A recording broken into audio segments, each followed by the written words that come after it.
पत्रकार बंधुओं का धन्यवाद। आपने बहुत कम समय में आकर हमारी इस प्रेस वार्ता को कवर कर रहे हैं। मैं महंत रोहित शास्त्री, अध्यक्ष श्री कैलख ज्योतिष एवं वैदिक संस्थान ट्रस्ट, जो अपना 11वां स्थापना दिवस जो है 9 दिसंबर शनिवार को सुबह 10:30 बजे convention centre Jammu canal road पे मनाने जा रहा है।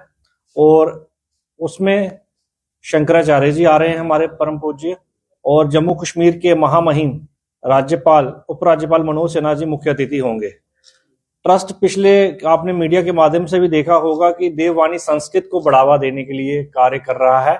जम्मू कश्मीर की भूमि देववाणी संस्कृत के विद्वानों की भूमि है।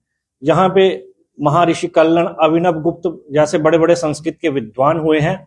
उसी परंपरा को अग्रसर करते हुए ट्रस्ट जो है संस्कृत को बढ़ावा देने के लिए कार्य कर रहा है। जिस प्रकार माता वैष्णो देवी संस्कृत जो यूनिवर्सिटी है कटरा में, वहां संस्कृत विभाग की स्थापना हुई राज्यपाल जी के आने से। और तिरुपति जो सिद्धरा में मंदिर है, वहां जल्द ही गुरुकुल खुलने वाला है।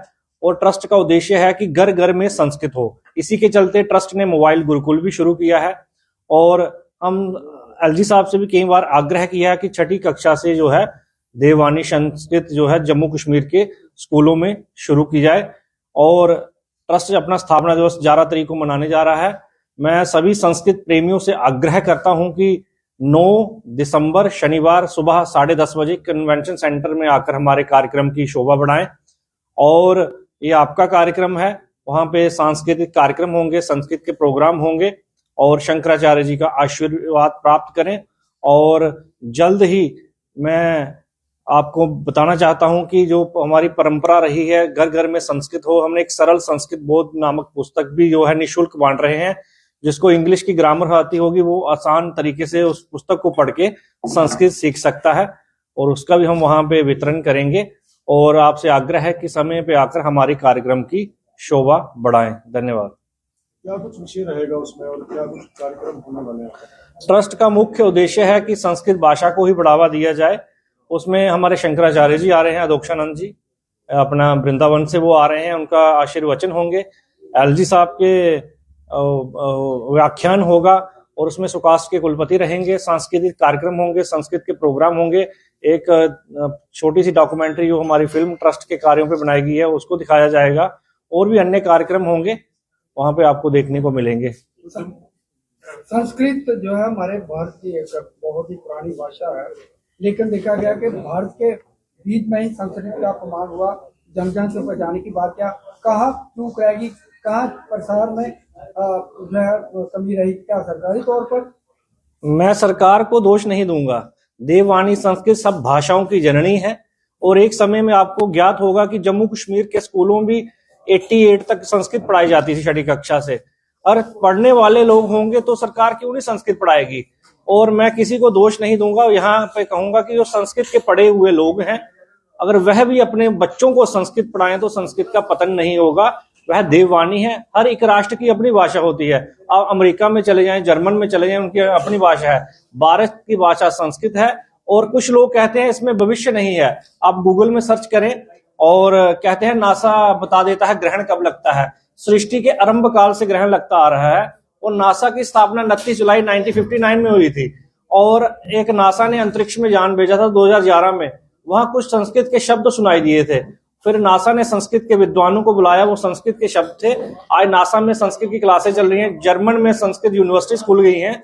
यहाँ पे संस्कृत जिसका क्षेत्र रही है, गढ़ रही है, वहां पे संस्कृत लुप्त होती जा रही है। ये बड़ा ही चिंता का विषय है। जर्मन में पढ़ाई जा रही है, कल जर्मन के लोग आके हमें पढ़ाएंगे, फिर हम कहेंगे बाहर वाले आके हमें पढ़ा रहे हैं। आप पहले ही संस्कृत पढ़ें। देववाणी है, सब भाषाओं की जननी है। जिस तरह से हम बात करें पुराने जमाने की बात करें, गुरु गोविंद सिंह जी जो महाराज जो थे वो संस्कृत के बहुत बड़े ज्ञाता थे। उन्होंने बहुत सारी पुस्तकें भी संस्कृत में लिखी, क्या कहेंगे? आपने गुरु गोविंद सिंह जी हमारे परम पूजनीय थे, वंदनीय थे। भाषा को हमें किसी जाति से नहीं जोड़ना चाहिए, इसलिए भाषा का विकास नहीं होता। हम भाषा को एक जाति विशेष से जोड़ देते हैं। उर्दू उनका है, संस्कृत उनकी है, इंग्लिश उनकी है। भाषा किसी की नहीं होती। वो सबको भाषा का ज्ञान होना चाहिए। हम अपने बच्चों को संस्कृत नहीं पढ़ा सकते हैं तो संस्कृत का ज्ञान होना अवश्य है। लोग कहते हैं बहुत टफ है। अगर आपको गायत्री मंत्र आता होगा, दुर्गा के मंत्र आते होंगे और वह पढ़ सकते हैं तो कुछ दिक्कत नहीं है आपको संस्कृत पढ़ने में। यहाँ एक बात सवाल ये पड़ता है कि संस्कृत पढ़ने से पुरोहित बनने की ये संस्कृत पढ़ी जाती है, इसमें कितनी सच्चाई है? एक गलत धारणा है कि संस्कृत बन के आप पंडित बनेंगे, ऐसी बात नहीं है। आपने सुना होगा हमारे जम्मू यूनिवर्सिटी के कुलपति जी रहे RD शर्मा जी, वो भी संस्कृत पढ़ के कुलपति बने हैं। उन्होंने कॉमर्स में बाद में पढ़ाई की है। और संस्कृत पढ़ के सिर्फ आप कर्मकांड नहीं, आप IAS 2019 के कुछ टॉपर्स लड़के हैं, IAS हैं, उन्होंने संस्कृत पढ़ी है। संस्कृत पढ़ के सिर्फ कर्मकांड नहीं है, आप पुलिस में जा सकते हैं, IAS बन सकते हैं, IPS बन सकते हैं। एक JNK के हमारे संस्कृत के तिलक राज शास्त्री जी, उन्होंने KS की थी। हर एक क्षेत्र में जा सकते हैं। संस्कृत का कोई वो एक कर्मकांड क्षेत्र नहीं है, सब क्षेत्र हैं इसके